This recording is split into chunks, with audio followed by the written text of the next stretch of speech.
यांचं आजचा सफाई दोन शब्द ऐकले ते आपल्या सगळ्यांचे ज्येष्ठ सहकारी ज्येष्ठ माहितीसाठी लोकसभेच्या निवडणुकीला किंवा सगळ्यांच्या वतीने उभे राहिलेले उमेदवार जाहीरशी मोहित पाटील सन्माननीय व्यासपीठ आणि हजारोच्या संख्येनं भर उन्हामध्ये या ठिकाणी बसलेले आपण सगळे बंधू होते. ही जवळपास शेवटची सभा आहे. उद्याला 5 वाजल्यापासून 5 नाही 6 प्रचार बंद होईल आणि 2 दिवसांनी आपल्याला मताचा निर्णय घ्यायचा आहे. तो घेत असताना ज्यांनी आयुष्यभर ज्या कुटुंबानं आयुष्यभर या भागातल्या लोकांची सेवा केली त्यांची जी अपेक्षा आहे जवळचे मोहित पाटील ज्यांची खून तुतारी वाजवणारा माणूस आहे त्याच्यासोबत वतन दाबायचं आणि मोठ्या मताने त्यांना देशाच्या लोकसभेमध्ये किंवा सगळ्यांचा प्रतिनिधी होऊन त्या ठिकाणी पाठवायचं. काही लोक म्हणतात मलाही काही लोक असं म्हणजे की लोकसभा एवढी मोठी या तरुण माणसाला कसं पाठवतात तिथं कोणत्याही वडीलधारी पाठवायचा. मला मोठी गंमत वाटते की अशा सरकार लोक कसा करतात. लोकशाहीमध्ये काम करण्याची हिंमत कर्तृत्व आणि समाजाची बांधिलकी या गोष्टी असल्याच्या नंतर वय कधी आलो पडत नाही. उदाहरण सांगायचं झालं माझ्या वयाच्या 26व्या वर्षी मी महाराष्ट्राच्या विधानसभेत निवडून गेलो. 26 वर्षामध्ये 29 वर्षामध्ये मंत्रिमंडळाचा मंत्री झालो आणि 37व्या वर्षी महाराष्ट्राचा मुख्यमंत्री झालो. कुठं वय काय आलेलं आणि इथं घराची पार्श्वभूमी आहे. इथं आल्याच्या नंतर मी सहजच विचार करत होतो की एकेकाळी माझ्या राजकारणाच्या सुरुवातीच्या काळामध्ये मी कधी कधी अकलूजला येत असे. माझे मोठे भाऊ अप्पासाहेब पवार शंकरराव मोहितेंच्या बरोबर कार्यकारी संचालक म्हणून काम करत होते आणि त्या दोघांचे एक वेगळे नातेसंबंध होते आणि दोघांच्या डोक्यामध्ये एकच विचार असायचा की या सगळ्या परिसराचा विकास कसा करायचा. आणि शंकररावजींनी आयुष्यभर हे काम केलं. अनेक प्रश्न होते. त्या काळात दुष्काळ असायचा, पाण्याचा प्रश्न नसायचा, आणखीन काही गोष्टी जोडधंदे व्हावेत अशा प्रकारची त्यांची अपेक्षा असायची. कारखाना उत्तम चालला पाहिजे त्याबद्दल त्यांची भावना असायची. सतत एकच गोष्ट डोक्यामध्ये विकास विकास विकास भागाचा विकास आणि लोकांच्या संसारामध्ये कसा बदल करता येईल हेच काम त्यांनी उभं आयुष्यभर केलं. मला आठवत आहे की हे उजनीचं धरण आहे. त्या धरणाच्यासाठी अनेकांनी प्रयत्न केले होते त्या काळात आणि त्याच्यामध्ये शंकरराव मोहितेंचा वाटा मोठा होता. आणि त्याच्या मागचं कारण हे होतं की या भागाच्या शेतीला पाणी लावणे. माळशिरसचा थोडा भाग सोडला, अकलूजचा भाग सोडला, माळीनगरचा भाग सोडला, तर या सगळ्या भागात तुम्ही मंगळवेढ्याचा, पंढरपूर तालुक्याचा सगळीकडे एकच पीक असायचं आणि ते म्हणजे ज्वारी. मंगळवेढ्याची ज्वारी ही प्रसिद्ध असायची. आणि ज्यावेळी हे धरण या ठिकाणी बांधलं, त्या धरणाच्या उद्घाटनाला त्यावेळेचे देशाचे ज्येष्ठ नेते यशवंतराव चव्हाण हे आले होते. त्या कार्यक्रमाला मी हजर होतो कार्यकर्ता म्हणून. आणि चव्हाण साहेबांनी भाषण केलं. ते भाषण माझ्या लक्षात कायमचं आहे. भाषण काय केलं की धरण बांधलं इथं, त्याच्या आधी ते पाणी चंद्रभागेतनं जायचं पंढरपूरपर्यंत, महाराष्ट्राच्या कानाकोपऱ्यातनं वारकरी तिथे यायचा, स्नान करायचा आणि पांडुरंगाचं दर्शन करायचं. चव्हाण साहेबांनी भाषण केलं की पांडुरंगा ही तुझी नदी आम्ही या ठिकाणी आजवली, तू आजवली म्हणून आमच्या राग धरणार नाही याची आम्हाला खात्री आहे. कारण आम्हाला इथं तुझं पाणी आजवायचं आहे, तुझी चंद्रभागा आजवायची आहे. उजनीच्या धरणात आम्ही ती आजवणार, कालवे काढणार आणि या भागाची जेवढी शेती आहे त्यांच्या शिवाराला पाणी देणार. तुला असं वाटेल की हे धरण आम्ही बांधलं, तुझी नदी आम्ही आजवली, त्यावेळेस तुझं दर्शन आम्हाला कसं व्हायचं, तुम्ही काही चिंता करू नका, आम्हाला तुझं दर्शन होईल. आणि हे पांडुरंगा या भागामध्ये जी ज्वारीची पिकं घेतली जातील, त्याचं कणीस हे भारदार असेल आणि त्या कणसाच्या ज्वारीच्या दाण्यामध्ये माझ्या भाऊबंधांना, शेतकऱ्यांना तुझं दर्शन त्या ठिकाणी येईल. हे उदाहरण त्यांच्या ठिकाणी दिलं होतं. आज मला चिंता दुसऱ्या गोष्टीची वाटते.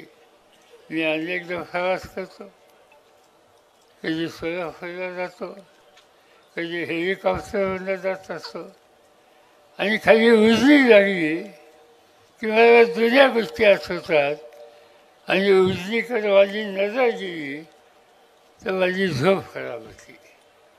काय ते पाणी, काय ते त्याच्यामध्ये काय वर्ण, काय म्हणतात त्याला, वर्ण ते वाहून येतं सगळं. त्या एक दोनदा त्या उजनीचं प्रत्यक्ष पाणी कसं आहे हे बघायला मी माझ्या ड्रायव्हरला सांगितलं गाडी घाल त्या बाजूला, आणि बघितलं हातामध्ये थोडं पाणी घेतलं, त्याचा वास काय येत होता, पिणं शक्यच नाही, अतिशय गलिच्छ पाणी. आणि असं तिथे या ठिकाणी होत असताना एक राज्यकर्ते एका काळचे असे होते की त्या पाण्याने त्यांचं घरदार शेती समृद्ध केली. आणि आज वेगवेगळ्या रोगांना निमंत्रण, डासाला निमंत्रण, पर्यावरणावर निमंत्रण, या सगळ्या गोष्टी आत्ताच्या काळामध्ये होतात. त्याचं महत्त्वाचं कारण लोकांच्या हिताच्यासाठी सत्ता वापरायची असते आणि त्या सत्तेनं परिसर बदलायचा असतो. याची आठवण आजच्या सरकारला, आजच्या राज्यकर्त्यांना यत्किंचित लागलेली आहे. सरकारला मोहित्यांनी संस्था काढल्या, कारखानदारी फुलं नेली, काय ती शिवगंगा दुधाचं कप व्हायचं नाव काय, शिवामृत, सगळं रस्त्याने जाताना फार मुंबईपर्यंत इथलं दूध जातं हे दिसतंय. त्या दुधाने शेतकऱ्याला जोडधंदा दिला, शेती सुधारायला मदत झाली, उत्पन्नाचं साधन झालं. अशा अनेक गोष्टी त्या काळात या नेतृत्वाने तयार केल्या आणि भागाचा चेहरा हा त्या ठिकाणी बदललेला आहे. आज या सगळ्या विधायक गोष्टीकडं राज्यकर्त्यांचं यत्किंचित लक्ष नाही. प्रधानमंत्री झाले, माळशिरसचा येऊन एक वेळ आहे की आपण लोक आम्ही लोक निवडणुका लढवतोय, त्यामुळे देशाच्या प्रधानमंत्र्यांना माळशिरस तालुका असो, सोलापूर जिल्हा असो, पुणे जिल्हा असो, हे सगळे जिल्हे समजायला लागले. आम्ही ऐकायचो पूर्वी की कधीतरी वर्षातनं 10 वर्षातनं नेहरूंची एखादी सभा ही सोलापूरला असायची. आता प्रधानमंत्री आठवड्याला येत आहेत. हा प्रधानमंत्री आम्ही समजत होतो हा देशाचा प्रधानमंत्री असतो, पण आम्ही बघतो हल्ली जरी निवडणुकीला फॉर्म भरायचा निकाल घेतल्याच्या नंतर हे देशाचे प्रधानमंत्री आमच्याकडे आठवडा मंत्री आहे. दर आठवड्याला आता येणारच म्हणून कळलं. एका अधिकाऱ्यांनी सांगितलं आम्ही गडबडीत आहोत का, तर प्रधानमंत्र्यांची आणखी एक तक्रारीच आहे. या बाबा, आमची त्यांना विनंती एकच आहे की तुम्ही हेलिकॉप्टरने येऊ नका, तुम्ही विमानाने येऊ नका, तुम्ही तुमची गाडी घेऊन या. आमचे रस्ते तरी नीट होते, ते रस्ते सुधारला त्याचा उपयोग त्या ठिकाणी होईल. आज हे मुख्यमंत्री प्रधानमंत्री करतात काय, काय त्यांनी केलं? कुठल्या देशाचा प्रधानमंत्री हा संबंध देशाचा असतो, देशाच्या हिताचा विचार करत असतो.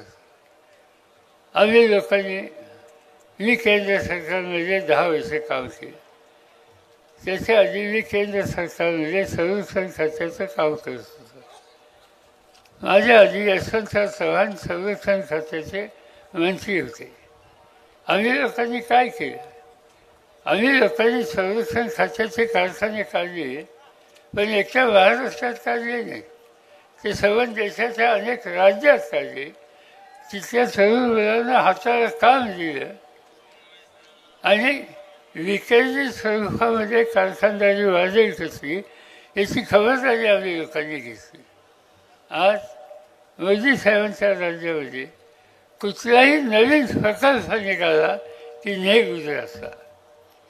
अनेक प्रकल्प. एक जगाची मोठी टेलिफोनची कंपनी, त्यांनी तळेगावला जागा घेतली पुण्याच्या जवळ. 80,000 मुलांना काम मिळणार होतं. सरकार बदललं आणि मोदी साहेबांच्या काळाची फॅक्टरी हलवली गुजरातमध्ये. एक औषधाची फॅक्टरी रायगड जिल्ह्यामध्ये होणार होती, त्या ठिकाणी 10,000 लोकांना काम मिळणार होतं. सत्ता बदलली. मोदी साहेबांच्या राजवटीमध्ये ती औषधी कंपनी रायगडवरून हलवली आणि गुजरातमध्ये गेली. कुठल्याही महत्त्वाचं काम प्रकल्प हा इथे निघाला की यांची नजर गेली की लगेच आपल्या लक्षात येतं आता हे हलणार आणि ती कारखानदारी गुजरातमध्ये नेण्याचा प्रयत्न प्रत्येक वेळेला करतात. गुजरात हे आमचा भाऊ आहे. गुजरातचा विकास होऊ नये असं मी म्हणत नाही, पण गुजरातचा विकास होत असताना दुसऱ्या भावाच्या संबंधीचं, त्याचं घरदार उभं करण्याच्या संबंधीचा घेतलेला कार्यक्रम बंद करायचा आणि तो दुसरीकडे हलवायचा, ही भूमिका देशाचं नेतृत्व करणाऱ्यांना सोबत नाही. आणि ते काम आज मोदींच्या काळामध्ये होतं आहे. आणि त्यामुळे आज त्यांच्या संबंधी आज बोलणं अवघड झालेलं आहे. आज मी बघतो मोदी साहेबांचं वैशिष्ट्य आहे असत्य बोलणं. प्रधानमंत्री कधी खोटं बोलत नसतो, साधारणतः असा समज होता. आणि नाहीच्या गोष्टी सांगायच्या. आधीच्या वक्त्यांनी सांगितलं, काही उदाहरणं दिली त्या ठिकाणी.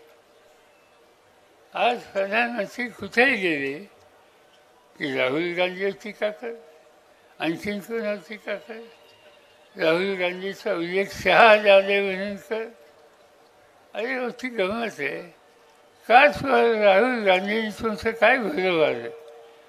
आज एक तरुण माणूस देशाच्या समाजकारणाच्यासाठी कष्ट घेऊ पाहतोय. कन्याकुमारीपर्यंत पासून काश्मीरपर्यंत चालत गेला.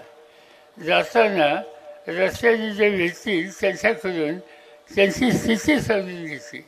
मग तो शेतकरी असो, मग तो कामगार असो, मग तो आदिवासी असो, पण त्याच्या डोक्यात एकच विचार आहे की हा देश प्रगतीचा रस्ता कसा न्यायचा, इथली गरिबी कशी घालवायची, इथली बेकारी कशी घालवायची, आणि हे काम करण्याच्या उद्देशाची भूमिका आज हा तरुण करत असेल तर त्याला प्रोत्साहित करायचं सोडून सिंहासारखं टीकाची फळी ही सातत्याने करतात आणि त्याच्या एकट्याच टीका करत नाही. अजून जवाहरलाल नेहरूंच्या सुद्धा टीका करतात. जवाहरलाल नेहरू स्वातंत्र्याच्या जे आयुष्याची 13 वर्ष तुरुंगात घातली इंग्रजांच्या, आणि स्वातंत्र्य मिळाल्याच्या नंतर सवन देशाचा चेहरा कसा बदलेल यासाठी खस्ताखाली कष्ट केले, जगात भारताचा नावलौकिक वाढवला. आज ते हयाच नाही, त्यांना जाऊन 65 वर्ष झाली. आज कशासाठी त्यांना शिवीगाळ करायची, आज कशासाठी त्यांना टीकाची फळी करायची. आणि म्हणून आज या प्रधानमंत्र्याला मूळ प्रश्न समजत नाहीत आणि नकोच्या गोष्टी करत असतात, काही बोलतात. माझी सांगितलं की आया बहिणींना सांगितलं की तुमचं मंगळसूत्र काढून घेते. अरे हे काय प्रधान कशाची भाषा आहे? कोण कोणाचं मंगळसूत्राला हात करे? एवढंच नाही तर त्यांनी सांगितलं की तुमच्या घरात सोनं नाणं आहे ते सुद्धा हे काढून घेतील. काय बोलायचं? प्रधानमंत्रीसारखा माणूस असं बोलतो? नाही त्या गोष्टी सांगायच्या आणि आज लोकांच्या मध्ये संभ्रम निर्माण करण्याचा प्रयत्न करायचा. मिळालेली सत्ता ही लोकांच्यासाठी वापरणं ही जबाबदारी आहे. ही सत्ता वापरतात कशी? त्यांच्या विचाराशी कोणी सहमत होत नाही त्याच्या खचलेलं आहे. 1-2 संस्था काढल्या, एकीचं नाव ईडी, दुसरीचं नाव CBI आणि तिसरीचं नाव CID. आज या सगळ्या संस्था त्यांच्या मनाच्या विरुद्ध कोण भूमिका घेत असेल तर त्यांच्या विरुद्ध कारवाई करण्याच्या बदलेचा वापर आज या संस्थेच्या माध्यमातून होतो. अनेकांच्या खचलेवर आहे. आज प्रधानमंत्र्यांनी सांगितले की एकंदर खचले जे वेळ आहे ते फक्त 3% राजकीय नेत्यांच्यावर आहेत. अहो 3% म्हणजे काय? समजा 1000 केसेस भरल्या तर 1000 केसेसमध्ये 3% म्हणजे 30 झाली. म्हणजे 30 नेते लोक जे कोणी खासदार असतील, कोणी मंत्री असतील, त्यांना तुरुंगात टाकायला त्याचा वापर करायचा. आज किती लोक तुरुंगामध्ये? मागच्या सभेत मी सांगितलं होतं, झारखंडसारखं राज्य, आदिवासींचं राज्य, आदिवासी मुख्यमंत्री आहे, त्यांनी प्रधानमंत्र्यांची टीका केली मोदी साहेबांच्यावर. आज तिची काय स्थिती आहे? आज झारखंडच्या तुरुंगामध्ये तिथल्या मुख्यमंत्र्याला टाकले. दिल्लीची राजधानी देशाची, तिचा मुख्यमंत्री अरविंद केजरीवाल अतिशय चांगलं काम करणार. आरोग्याच्या क्षेत्रात त्याचं काम बघायला लोक येतात. शैक्षणिक क्षेत्रात त्यांनी क्रांती केली ते बघायला लोक येतात. आणि असं चांगलं काम करणारा फक्त मोदी साहेबांच्या धोरणात चूक कुठं आहे ही त्यांनी दाखवली, तसं भाषण केलं. आज अरविंद केजरीवाल दिल्लीचा मुख्यमंत्री दिल्लीच्या जेलमध्ये टाकलेला आहे. सत्ता याच्यासाठी वापरायची नसते. हे लोक या ठिकाणी सत्तेवर आले, लोकांचा पाठिंबा होता, त्यांचं भगवत होतं. आणि भगवत असलेल्या लोकांचा पाठिंबा असलेल्या या लोकांना आज तुरुंगात टाकण्याच्या संबंधीचा निकाल घेतात. याचा अर्थ हळूहळू आपण हुकुमशाही करत चाललेली. आणि या देशामध्ये एकेकाळी इंग्रजांची हुकुमशाही पाहिली, शेजारच्या पाकिस्तानमध्ये हुकुमशाही पाहिली, बांगलादेशमध्ये हुकुमशाही पाहिली, श्रीलंकेमध्ये हुकुमशाही पाहिली. कुठल्या परिस्थितीमध्ये या देशामध्ये लोकशाहीचं जतन करणं ही तुमची माझी सगळ्यांची जबाबदारी आहे. आणि काही झालं तर चालेल, पण आम्ही हुकुमशाही या ठिकाणी येऊन देणार नाही. आज हे सरकार, हे मोदी सरकार, त्यांना लोकांच्या अधिकाराच्या संबंधी व्यक्तींची ती आस्था नाही. आता तुम्ही मला सांगा, आपल्या राज्यामध्ये जिल्हा परिषद महत्त्वाची संस्था आहे. विजयदादा अध्यक्ष होते सुरुवातीच्या काळामध्ये. आज जिल्हा परिषदच्या निवडणुका झाल्याच का? पंचायत समिती होती, पंचायत समितीची निवडणूक झाली. ग्रामपंचायत महत्त्वाची, त्याची निवडणूक झाली. या सगळ्या निवडणुका का होत नाही? त्या निवडणुका घ्यायच्या नाहीत, लोकांचा अधिकार थांबवायचा, मुलीवर लोकांच्या हातात सत्ता द्यायची आणि मुलीवरांनी देशाचं राज्य करायचं, ही संकल्पना मोदींची संकल्पना आहे. गॅरंटी गॅरंटी गॅरंटी सांगतात. मोदींची गॅरंटी ही आहे, लोकशाही संस्था उद्ध्वस्त करण्याच्या संबंधी, लोकांचा आधार संपवण्याच्या संबंधीची. आणि म्हणून त्या सगळ्याच्या संबंधात आपण जागो व्हावं लागेल. दुसऱ्या बाजूने काही क्षेत्र आहेत, शेतीचं क्षेत्र. काय शेतीचा धरणा असतं? एकदा मला त्यांनी सांगितलं की मला 12 वर्षी गाडी म्हणजे या काय विशेष काय काढलं या म्हणजे शेती बघायची. आणि काही लोकांची शेती बघितली, चांगलं बघ, अगदी चांगलं बघे, अभिनंदन केलं. आणि त्याच्यानंतर काही दिवसांनी निवडणुका आल्या आणि निवडणुकीला त्यांचा दौरा होता बारामती वगैरे या भागात.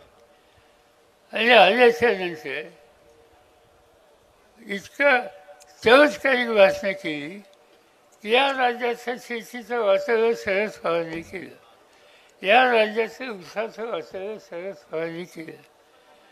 6 महिन्याच्या पूर्वी देशाच्या शेतीला नवा रस्ता दाखवायचं ऐतिहासिक काम शरद पवारांनी केलं असं म्हणणारे 6 महिन्यात बदलले. त्यामुळे त्यांचा भरोसा हा ठेवता येणार नाही. मगाशी कोणत्या सांगितलं भाषणामध्ये आमची धडपड ही आहे की शेतीमालाच्या किमती वाढल्या पाहिजे, शेतकऱ्याचं उत्पन्न वाढलं पाहिजे, त्याला जगाची बाजारपेठ मिळाली पाहिजे, इथला माल परदेशात गेला पाहिजे. ती साखर असो, अन्य कुठल्या गोष्टी असो, जगाची बाजारपेठ त्या ठिकाणी मिळाली पाहिजे. आणि ती ज्यावेळी मिळते त्यावेळी अर्थव्यवस्था सुधारते. आज तुमचा माल हा परदेशात जाऊन विकला जातो, त्याची किंमत ही परकीय चलनात मिळते आणि त्या चलनामुळे तुमच्या खिशात तुमच्या अकाउंटमध्ये अधिक पैसे येतात. आणि म्हणून हे केलं पाहिजे. मला अभिमान असतो तुम्हाला लोकांचा. एक दिवशी मी इंग्लंडला होतो आणि लंडनला गेल्याच्या नंतर तिथं डिपार्टमेंट स्टोअरमध्ये गेलो आणि सहज फाशी वाचली की या भागामध्ये शेतीचा माल फक्त ठेवला जातो आणि तो शेतीचा माल ठेवणारा विभाग आहे तो जाऊन बघावा असं मला वाटतं. मी गेलो त्या ठिकाणी. अतिशय चांगली केळी होती आणि त्या केळीवर लेबल होतं लहानसं आणि नाव काय घ्यायचं, जिल्हा सोलापूर. आज आपल्या इंग्लंडमध्ये पाश्चिमात्य देशामध्ये इंदापूर असेल, माळशिरस असेल, पंढरपूर असेल, म्हाडा असेल, करमाळा असेल, या भागातल्या शेतकऱ्यांनी जी केळी पिकवली ती जगात जायला लागली. हे आमच्या शेतकऱ्याचा बहुमान आहे. आणि असं काम करणाऱ्यांना प्रोत्साहन द्यायच्याऐवजी त्या निर्यातीवर बंधनं घालतात. आणि हा निर्यातीवर बंद घालण्याच्या संबंधीचा भाग आज या देशाचे प्रधानमंत्री करत आहेत. आणि म्हणून आपल्या पुरता मर्यादित विचार करायचा झाला, त्यांच्या हातात मुक्त सत्ता देणं हे देश हिताचं नाही. आणि ते जर करायचं असेल तर उद्याच्या निवडणुकीला जागो व्हावं लागेल, निवडणुकीला त्यांना बाजून ठेवावं लागेल.